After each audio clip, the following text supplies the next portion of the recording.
Welcome back, everyone, to another reaction video. Well, many of us know a little bit to a lot about the Titanic, and I've talked in the past about the fact that Titanic is one of the gateways to getting interested in history for me. When they found the Titanic in 1985, I was an 8-year-old kid that became fascinated with that story and began to be fascinated by history. Well, not as many people know that Titanic had two sister ships, the Olympic and the Britannic, and that they have really interesting stories as well. One got in a pretty serious accident. Another was sunk during the First World War. But what if I told you that there was a woman who was on all three of those ships when those things happened? So that's whose story we are going to talk about today. I actually, when I recorded for one of the History Channel shows that I'm a part of, got to talk about this woman and her story, and I don't know if my part of that story ended up in the show or not, but I do know that we did an episode about that. So it's going to be interesting, and we're going to take a look at this story from kind of a unique lens. This is the channel Watcher, and they do these puppet history episodes where they use puppets and they do it kind of like a game show. It's funny, it's interesting, and it's kind of a different way to look at history. So I haven't watched this yet. It'll be interesting, but we'll weave the story of these ships and their history throughout. Let's dive into this one. Welcome one and all to Puppet History. Today we'll be taking an ever-winding look at yet another chapter in the heavy book we call history, while our guests ruthlessly compete for the coveted title of History Master. I am obviously your beloved host, the Professor. He won't tell us what his name is. I've tried to guess it throughout all these episodes. Wow. If you guess it, you can win my little jelly beans. Don't want to know what that is. That's not a euphemism. Ryan Bergara, are you ready? I'm ready. Special guest Jenny Lorenzo, are you ready? What's up? Then let's crack in. Miss Unsinkable. Violet wanna know what Jessup, you're I think's her playing name. Yes. Yeah. I mean, that's, yeah. Yeah, sure. Goal It's of the this. coveted cup of the History Master. Whoa. Ignore the hand. Ignore the hand.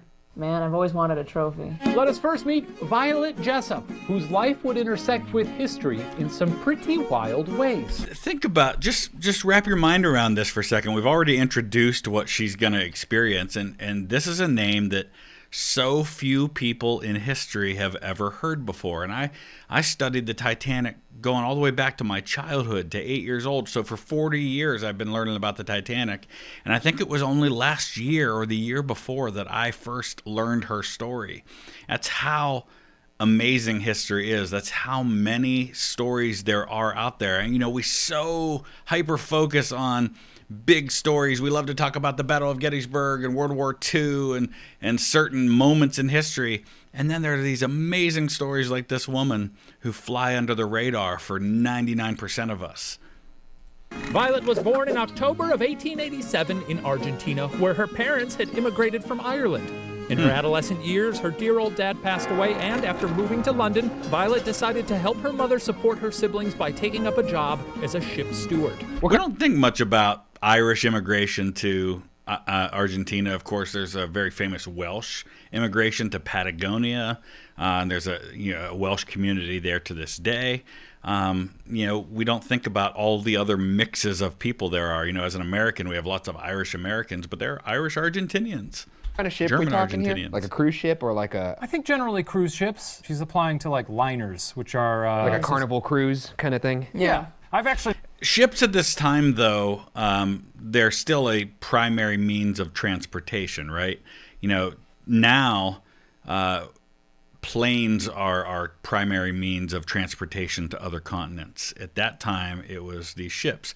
So yes, they had many of the elements that we think of today in luxury cruise ships, like going on a Disney cruise or Royal Caribbean, things like that. But that was really the first class experience. But they were still doing it for travel. never been on a cruise. Are they fun? Have you guys been on cruises? Yeah. I have I've been on Been around 4. the Caribbean a couple times. If you go on like Royal Caribbean, they have like a park now on one of the damn ships. They got lazy rivers though now, I think. Yeah. Like skating rinks and Water slides. They've got, I think there's one's got a roller coaster on it. They've got putt-putt. They've got basketball. They have ropes courses, a lot to do. All right, said, let's not get the apart. professor on his lazy river. I love tangent. lazy rivers, man. I'd I love do to too. die on a lazy river. If he doesn't end his life face down in a lazy river in Boca Raton, then he didn't live a life worth living. That's how I want to go. Just imagine me floating. We're telling a history story Oh, here, yeah. right? I'm imagining, yes. Focus, so she wanted guys. to be so she wanted to be a stewardess on a He ship. wanted to be a On a shit. She wanted to be a shit stewardess. From the get-go, she had a rough time nailing her interviews. Don't we all? For some history points. Oh, yeah. Oh, we're Can going to you do some guess quizzes?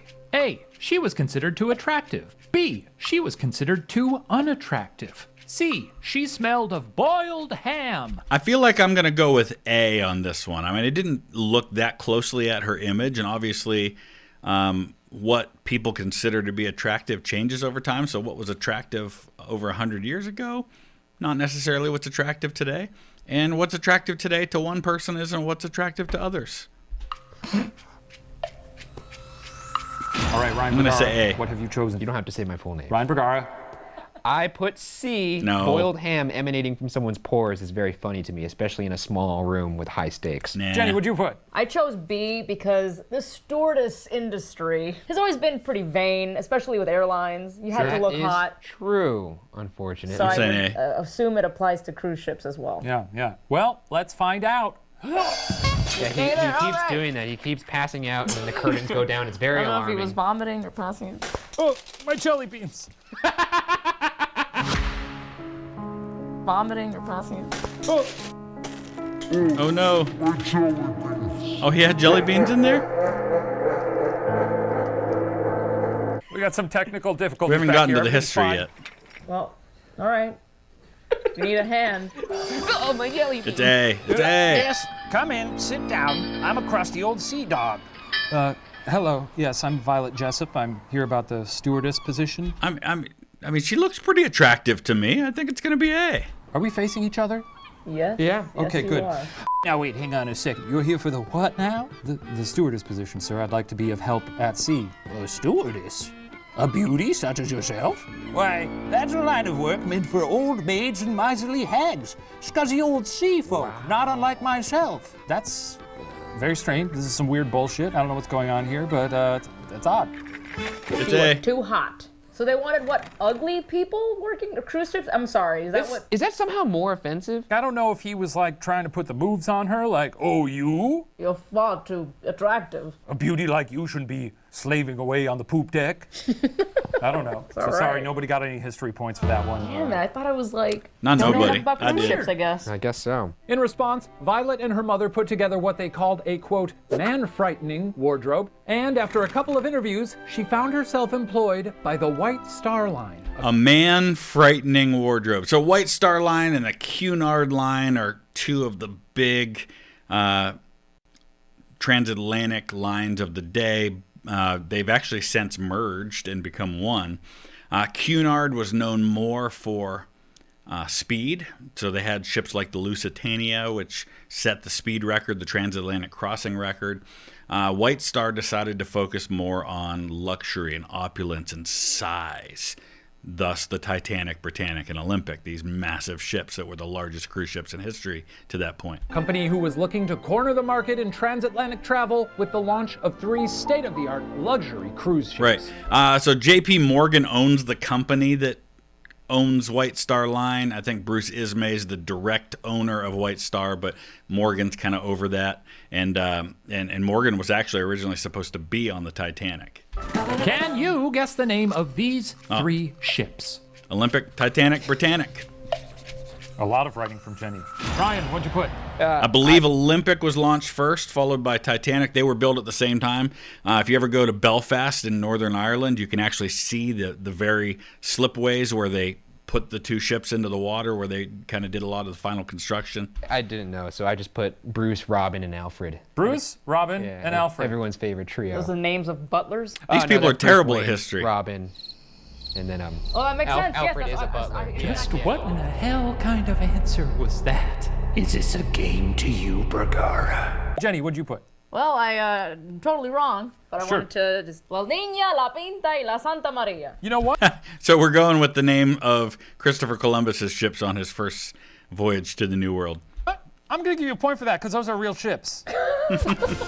So you're off to a great start. This I'm is just so excited. This is consistent with what he's been doing. I haven't won a single damn game. You tied. And this is not an assault on you, Jenny. This guy is creating points out of thin air like he's Drew Carey on Whose Line Is It Anyway. Well, listen, he's not creating points out of thin air. It's just you're terrible at this. It's arbitrary. It's all arbitrary. Fuck, was that my It is a phone? little I arbitrary. think so. Ah, rest in peace. Well, the ships were the Olympic, the Titanic, and the Britannic. And I think those are probably the order in which, I'm pretty sure that's the order in which they went into service. Heard of those? Nope. Yes. I've heard of Titanic. I was thinking Titanic, but I did not know the other two. But you know other ships, and that's worth a point. So, That's- you know, yeah. pat yourself on the back for that. The first of these 3 ships, Olympic, was put to sea in 1911 to the roar of thousands of cheering spectators. And it was this magnificent beast that Violet would come to know as her seaworthy home. The work days were long, usually over 16 hours, and the quarters were cramped. Yet Violet truly seemed to love her experiences at sea as it allowed her to travel and meet people from all walks of life, like her quirky-ass bunkmate who had a strange nickname, Go By the Wall and Tickle the Bricks. What? What? She had a habit of like running. Wait, we could run that was back the for a whole second. nickname? The whole nickname. The whole nickname. Go by the wall and tickle Go the by bricks. the wall and tickle the bricks. It almost sounds like something a creep. I mean, at would that do. point, you just call her like the tickler or the brick tickler. Just try saying Brick that tickler's after good. even hey. Hey, go by the wall and tickle the bricks. Come over here and look at this. Come out into the living room. what, though? Go by the wall and tickle the bricks. Hey, it's go by the wall and tickle the bricks. This gig was different than others that Violet had done because in this one she had to deal with a lot more Americans than Right. usual. How did Violet find that experience? A, she found Americans surprisingly appreciative. B, she found Americans surprisingly rude. C, she was thrown overboard by William Howard Taft. All right, so she's grown up in Argentina to an Irish family. So how would she have viewed? So, I mean, obviously the gut reaction here would be that she found them surprisingly rude because I know that Americans in modern times have a reputation for that. I don't know how accurate that is. I'm sure many non-Americans would probably say, yeah, it is. And I'll be honest that I've been on group trips, places, not my personal hosted group trips, but ones where I've been a person traveling. And usually the obnoxious ones are Americans, but not exclusively so. So my gut says B. She definitely wasn't thrown overboard by William Howard Taft. I won't be surprised if it's A, though. All right, that's next level. Ryan? I'm gonna go with the opposite of what I think actually happened. Americans are nice and lovely. Option A. This is 100 years ago, Bitch Americans. went overboard. He drew her. Well, let's find out what happened. Oh, that was a fast one. That was a fast wardrobe. I'm getting better. I'm getting Getting better. Oh, can I help you with anything, man? I love your fashionable 20th century American clothing and that you're not a reused puppet from another episode. Oh, thank you. Yes. Oh, fuck. Hang on, my computer screensaver went on. Yes, if you'd be a doll and get me a cup of tea. Oh, yes, ma'am. But know that you are an individual. Yes, ma'am. Thank you, ma'am. And a hot towel as well. But you are not, you hear me, you are not a cog in a wheel. Right away, ma'am. You are a strong, and some fresh linens, independent woman. And I respect you. Very good, ma'am. It is A. God damn it. Damn, America, what happened to you? I'm finally gonna win one. In her memoirs, Violet said, quote, Americans seemed to recognize that you were there to make their trip more comfortable and pleasant, and often observed that the work could not always be easy to accomplish. Can we get back to that? Not just Americans, but people in general. Can we get back to, I try to do this and I don't always get it right, you know, but can we get back to recognizing that we are all human beings and whatever our job is, whatever our role in life is, that there's a basic human decency and a basic intrinsic value to human life. And whether that person is folding your towels or cleaning your toilets or running a Fortune 500 company, that they can be treated with dignity and respect and kindness, and that we should expect that from others, right? They were like kind of, you know, I'm demanding. glad that was but her experience. Chill? But I feel like so many people nowadays, the shit I've witnessed. Yeah, let's get away from this whole acting like the world owes us something, right? I love going back to the days of John F. Kennedy of ask not what your country can do for you, but what you can do for your country. We should be that way as individuals too. Don't constantly wonder what people can do for you and give you. You know, what can you do for other people? Well, Painted times with change, one you know. brush, Times have though. changed. You know, there's shades of gray to every Of person. course, of course. You know, this was before America became back-to-back World War champs. That's so, true. You know, we probably got real cocky and shitty after that. And don't get too cocky, America. We didn't win either of those wars on our own. In fact, we didn't do a whole lot in World War I. That's right. The Olympic was outfitted with state-of-the-art safety measures. It had 15 bulkheads, each sealed off by watertight doors, which Yeah, and this is, of course, famous, what Titanic was famous for, and it had these watertight, but they didn't go all the way up. And so the problem with Titanic was that it got holes punched in the side, and it wasn't one long 300-foot gash, but it was a series of gashes in the side that filled up a number of these, and they pulled the weight down, and then the water just spilled up over the parts that weren't watertight and into the next and into the next until it went down. It also had a double hull bottom, a lot of safety features that were designed to keep it afloat long enough for help to arrive. meant if part of the hull took any damage, it could be isolated to prevent the vessel from sinking. Unsinkable, not five you could compartments, call these though. Olympian ships. This was put to the... Stop spinning. This was put to the test on September 20th, 1911, when the Olympic accidentally collided with the British cruiser HMS Hawke. Now, it punched a big old nasty hole in the Olympic's hull, Yep. and yet the ship didn't sink. So, And this is just 6 months before Titanic sinks on her maiden voyage. you know, great. After some time, Violet was offered a new opportunity by White Star, and this one, oh baby, it was juicy. Violet recalled the celebratory air as the ship pulled out of the harbor. Gently, Titanic disengaged herself from the side of the dock, and we were off on a soft April day. Who could foretell whether it would be farce, sweet comedy, or tragedy? So Titanic is built in Northern Ireland. It's based in Liverpool. That's what it says on the back. Southampton, England. It stops in Le Havre, France. It stops in what is then known as Queenstown, Ireland. I think it's Cove today. And then it's off to New York. Can you guess whether the voyage of the Titanic would be A, a farce, B, a sweet comedy, or C, a tragedy? Feels like that's kinda more like gonna a go with personality C. test than- If they don't get this, they can just quit playing forever. I'm going to guess you're both going tragedy on that, so I'll give you a couple points. Right. All right, well, Doesn't mean anything. Don't even have to write it Yeah, that down. was just a joke. We all know that thing sinks. Sinks like a rock, baby. Well, To be fair, I mean, while Titanic was always a well-known story, I think it's much more known today than it was in, say, 1975, right? Because they find the Titanic in 1985. The movie gets made in 1997. It comes out, and at the time, it's the biggest movie of all time in terms of the money that it makes. And it has become this thing now that it necessarily wasn't. True. On that fateful night of April 14th, 1912, Violet had settled into her bunk and was just about to turn in when a thunderous, ripping sound startled everyone on board. She heard faint murmurs in the hall and turned to her roommate Anne, who said in a tone so calm that even Violet thought it was hilarious, "Sounds as if something has happened." This is Yeah. when the hole was hit by the ice. This is a massive ship, right? And even though it hits this iceberg, it doesn't hit it directly and come to a dead stop. It scrapes along the side. So on a massive ship scraping alongside an iceberg, it was kind of a shudder for a lot of people, but it wasn't necessarily like most people didn't think, oh my gosh, something cataclysmic has just happened. Yeah, when Titanic Hit hit the an iceberg. iceberg, she recounts it in her memoirs. Her roommate said that, and she just started laughing. Violet's account lines up with the tragic narrative, Yeah. a pervading sense of calm and optimism, passengers sort of humoring the evacuation protocol as the grim severity of the situation Holy slowly shit. dawned on. Well, but if you think about this, right, even once the captain, Edward Smith, is told by Andrews, who is the guy who helped design the ship and was on board, when Andrews tells him, you know, it's going to sink in an hour, maybe two, you know, they knew right away, right? But you can't just announce that, oh, hey, we're sinking.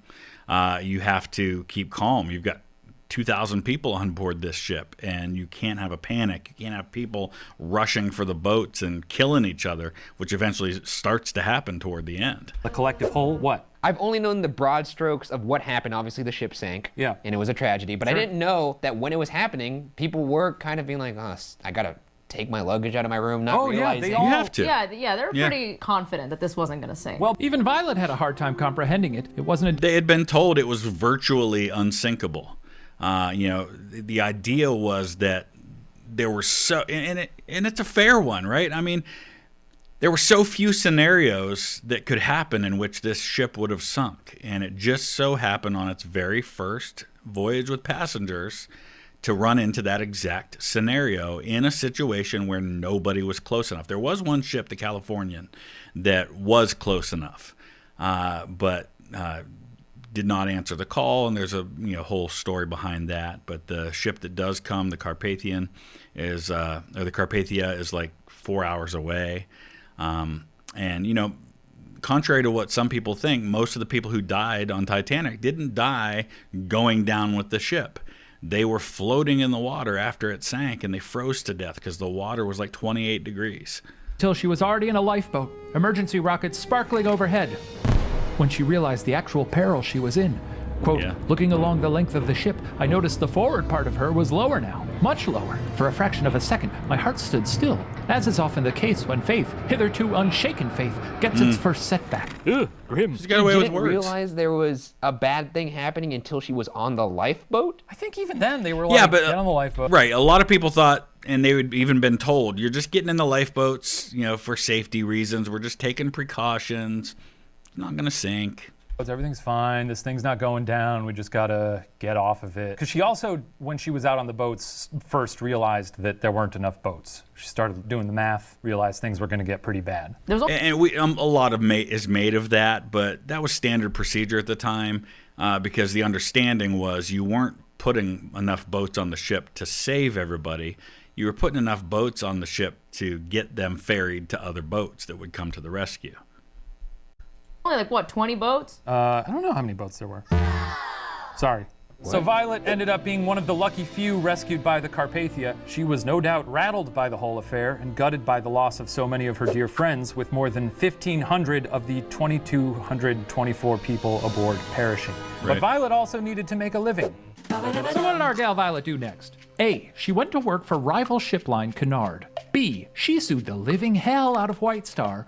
Or C, she took a job on another White Star ship. On the third ship Oh, in that class. I really want B to be true, but... Britannic. Brian, you're going with, what are you going with? Yeah, I'm going C. You're going C. Jenny? C. I'm going C as well. Okay. And the pictures that we saw of her earlier with the cross on, right? That's when she was a nurse, because Britannic gets turned into a hospital ship. Sound like she had the trauma to avoid it again. All right. History points for you both. Yeah. Well, she spent her time with a few other shipping companies, and with the coming of World War I in 1914, she even threw her hat in the ring as a nurse with the British Red Cross. But by 1916, she was back in the employ of White Star on their third Olympian ship, Britannic. By the way, did anybody else sue White Star? You know what? I don't know. Maybe do a little research next I time. would hope so. You got any books in that satchel? Shut up. There were a lot of court cases involved with all that. There were a lot of things that went through lawsuits and investigations and things, but no, nobody got rich from suing White Star Line over the Titanic. Now, Britannic was meant to improve upon the Titanic in every way, including luxury and, obviously, safety. It featured a double-skin hull, an additional watertight bulkhead to prevent it from sinking in under 3 hours. It also boasted private guest bathrooms and a full gymnasium. Maybe for hooping. I don't know. Pass that rock around, bunny hopping through the pea patch. And one? You were... Yeah, but it never served as a luxury liner, to my knowledge. I think it basically went right into service as a hospital ship. Right on for the first two. Bunny What is hopping this through jargon? He was trying to make sports references. I was just talking What's about a sport? I don't. Yeah, and one. And don't just say and one out of And context. one. That doesn't work. And one. Stop saying and one. Anyway, that's cool and all, but again, war happened, so this luxury ship was very quickly converted into a hospital ship. And this is a great reminder that World War I was very much, it's an industrial war. It's a national effort. It's not just about sending an army away and everything goes on as normal. Life changed for everybody. All the companies got involved. And so this massive ship that was built for luxury and crossing the Atlantic and ferrying passengers gets converted into part of the war effort. Which kind of sucks for the ship, I guess. They just slapped some green paint on it and a big red cross. They And gussied painted it up white. the first-class dining rooms into operating theaters. Bing, bang, boom. That ship's a hospital now. That's pretty sick. Operating theaters. Operating theaters. Jesus. That's what they're called. I never got that, by the way, that they would have theater or audiences for surgeons back in the... But it makes sense if you consider that people have to learn, right? I mean, what better way to learn than to observe this happening, especially at a time when, though they're starting to understand germ theory and things like that, they know that it's not a complete, isolation where they're, keeping every little speck out. Oh, yeah. Well, it was generally med That was students. for med students, but they also, I read, let general public come in if they want. Sometimes. Oh, what's going on here? You're providing some facts now? I mean, somebody has to. Oh, shit. Whoa! He's having a conniption. He's having He's about to take out a little pistol from that satchel. All right.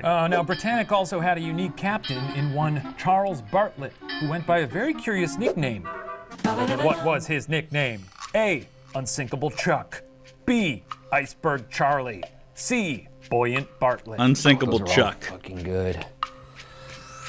Okay, Ryan, what'd you put? I put Iceberg Charlie. You put Iceberg Charlie. I love it. Jen?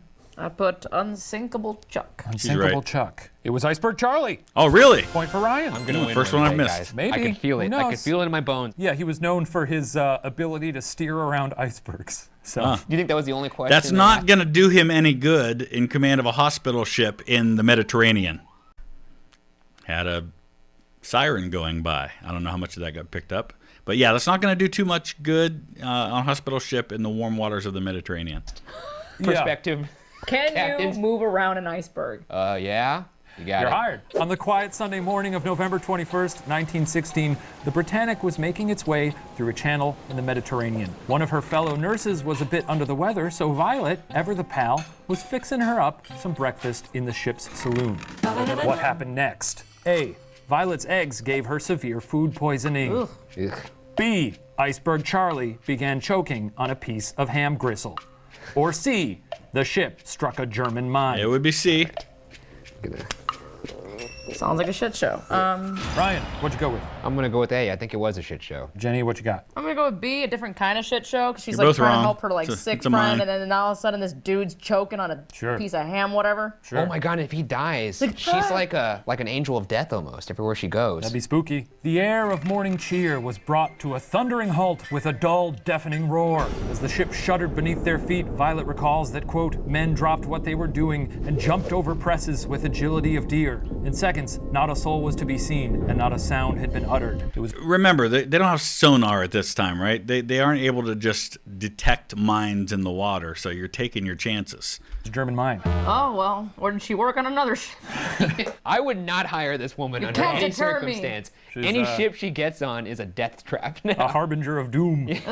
So this whole commotion contrasted starkly to her experience on the Titanic when everyone sleepily packed up odds and ends and shuffled to the deck unhurried. But despite the frenzy, Violet felt little fear this time around because she knew the drill. Someone's cocky. This ain't my first boat sinking. Right. First, she checked on the sick nurse she'd been preparing breakfast for. That's very sweet of her, but she was already up and out, so great. Then she grabbed a clock, a prayer book, and a toothbrush, since she remembered desperately searching for one when she'd been rescued by the Carpathia. Pretty cool. Tweeting out, about to sink. Whoa. Sucks. See you Listen, Rose. we can laugh at that, but I don't know if you saw. There was a recent video of a plane that made I think had a crash landing, or had something where they basically had to deploy the emergency like slides out and everything, and the passengers. One of the things you're told when you fly is don't grab any of your stuff. It's going to slow you down. It's going to get in the way. Just go. And there's video of like a guy with like his toddler in one arm and his suitcase in the other jumping out of the plane. Like, people are just absurd at times in these moments. Later. That's exactly what would happen today.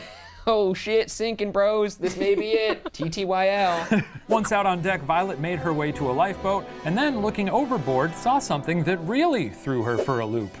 What did she see? A. Oh, the ship's propellers, yeah. chopping up people in lifeboats like a Vitamix. B. Iceberg Charlie beating a Mediterranean tiger shark with a lifeboat oar. Or C. A genie. Understand how massive the propellers are on a ship this big. I mean, we're talking about a ship that's like 900 feet long and weighs thousands of tons, right? I mean, it takes big propellers to move that. And, as the ship's sinking, the propellers are coming up in the air. Think of the scene in Indiana Jones in The Last Crusade where the boat's moving toward the spinning propellers. That's what happened here. Okay, so C's out. This is it. A genie. Definitely A. All right. All right. Ryan, what'd you put? Minced meat, baby. Option A. Sure. Jenny, Samesies. you also 100%. put minced meat. Well, it turns out old Iceberg Charlie thought that the ship was close enough to land that it was worth gunning for it. And not realizing that lifeboats had already dropped into the water, he was accidentally revving those propellers up into an inescapable death machine. Violet could hardly look away, so points for you both there. Yeah. Quote, the propellers were having their little joke with anything in their way. Though hands were lowering boats mechanically, eyes were looking with unexpected horror at the debris Could you and the imagine? red streaks all over the water. You get into the boat, you're safe, or you at least get in the water, you're swimming away from the ship, you think you're safe, and then the freaking propellers get you? Jesus Christ. This lady has seen some shit, Yeah, like pretty rough. literally. Well, unfortunately for Violet, her lifeboat was also dropping into the water. And as soon as it did, it was also slowly pulled in by the propeller's current.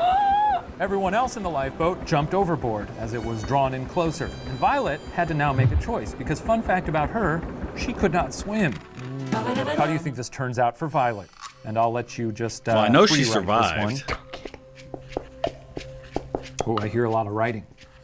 And I see a lot of writing with my functioning eyes. I don't know if she jumped out, though. All right, Ryan, what do you got? I think. I mean, if she had a life, she should have had a life jacket on, right? In that case, it doesn't matter if you can swim. She stayed on the boat. Sure. And she beat her chest and hummed like Matthew McConaughey. The Wolf of Wall Street? Like Wolf of Wall Street. Okay. Wow. Because she's a psychopath He's making a reference to the Wolf of Wall Street. at this point. Sure. Jenny, what do you got? I think she just jumped into the ocean and doggy paddles her way out of this. Okay. Well, let's see how this panned out. I am mortified. Whoa. Whoa! Oh, lady, you gotta watch out. I'm no joke. Oh, why must you do the things that you do? Don't blame me. Blame Iceberg Charlie. I will. F you, Iceberg Charlie. Splash. Zoink. A thump, thump, thump. I have prevailed. What? What? Wait, what? What? Wait, what just happened? What was the thump, She thump, thump went noise? under the propeller and somehow... The physics of that situation don't make any sense. Explain. Well, poor old Violet had no choice but to jump into the sea. And for what must have felt like an eternity, she was tossed around in the disorienting torrent, but miraculously, somehow survived. We're gonna give a point to Jenny for that because she called her jumping in. She said, quote, I felt myself rising and my head come into violent contact with something solid. What? But happily, on that part where my plentiful hair was thickest, my brain shook like a solid body in a bottle of liquid. Goodness. What did she hit? She has no idea. She may have grazed the propeller. We don't really know. She had Oh. CTE It's like Final for sure. Destination over and over again for her. Yeah, she's really nailing it. Once she finally... How could you ever get on a ship again? How could you ever go near the water again after this? surfaced, she opened her eyes to a bloody sea of what she described as human flotsam. Jesus Christ. That sounds disgusting. That's So a she- shark's fucking buffet right there. So then she closed her eyes. Now Fair. Now she closes her eyes because she could She's actually, like, ew, look didn't at like these it. bodies. and now she's actually swimming in it. She would soon be scooped up by a rescue boat and given a cup of hot cocoa that she drank while sitting next to a surprisingly cheery man whose arm was hanging off by a piece of skin. It would be revealed that the Britannic crossed paths with a floating mine laid by a German U-boat, which Yep. damaged the hull to such a degree that the ship sank in 55 minutes flat. That's even faster than the Titanic. But even so, due to less hazardous weather conditions and increased safety precautions, Right. only 30 people lost their lives. Right, because if the Titanic had sunk in similar conditions, a lot of those people would have survived because they weren't floating in 28-degree water this time. The incident. Only 30. So White Star is stock at this point. They're not doing great. Business ain't booming. Oh my or God. it was in that moment. To bring this story to a close, one last question. Alrighty. After all this bad luck, how do you think things turned out for Violet in the end? A. She was killed in a roller coaster collapse on I think Coney she kept Island. working on boats. B. She was bitten by a rattlesnake while picnicking in Argentina. Or C, she lived well into her 80s and died a peaceful death? C, and she absolutely deserved it. Ryan, what do you got? I'm gonna go with C. She lived well into her 80s and died a peaceful This death. sounds like the writing of an old woman laying in bed. Just the fact that this woman, the Titanic was a subplot in her life. Pretty interesting Right. life. Jenny, That's a great way of describing it. Titanic, that was just a subplot. That was just a blip in the radar of her overall story. What you got? I also chose C. Yeah. You've also got C. Violet, or Miss Unsinkable, as she was occasionally called, continued in the employ of She White earned it. Star and various other lines for many years to follow, Right. and lived until She the kept getting on ships. I mean, this woman is hardcore. ripe old age of 83. Good for That's her. nuts. Good for her. The luck of some people. I would encourage everyone to read her book because she's a great writer. She wrote a book? a whole memoir of her life. There's a lot of details in there we didn't even cover. She had like a torrid love affair Oh, on shit. one of the boats. She had a run-in with an alligator. Every one of these stories would be the craziest thing that happened to any human. True. And they haven't, you might be wondering, why haven't they made a movie about this? Well, there are times that, as absurd as the plots of movies sometimes are, a story is so absurd that nobody makes a movie about it because they think no one would believe it. Desmond Doss, if you've seen the movie Hacksaw Ridge, they massively toned down his story because it was so ridiculous as to not be believable. I mean, they end up saying he saved like 75 American soldiers over the span of a couple of weeks in Okinawa. Well, he actually saved more like 150 is what the Army said. Desmond Doss tried to tone it down, and he saved a number of Japanese soldiers, which you only get a tiny glimpse of in the movie. Sometimes these stories are even too ridiculous for Hollywood. And Yes. that happened to all of her. Oh my A God. collection of tall tales. Exhausting. Quite the resume. Well, that concludes our history lesson. I'm going to go tally up the scores to see who receives the coveted cup and title of History Master. While I do that, please enjoy the special performance from a very special guest, the propeller who chopped up all the lifeboats during the sinking of the Britannic. All right, so if you want to watch the song that they did at the end, which is a little macabre, but is quite creative, it's about what happened to those people that got chopped up. So the link's in the description of this video. You can go watch the rest of it if you want to. I just didn't include it because we're trying to focus on the history here. But if I know that was a little different and maybe not to everyone's taste, but if there's a particular one of their like puppet history videos they've done that you think I should check out, let me know in the comments section below and we'll take a look at it. Thanks for watching.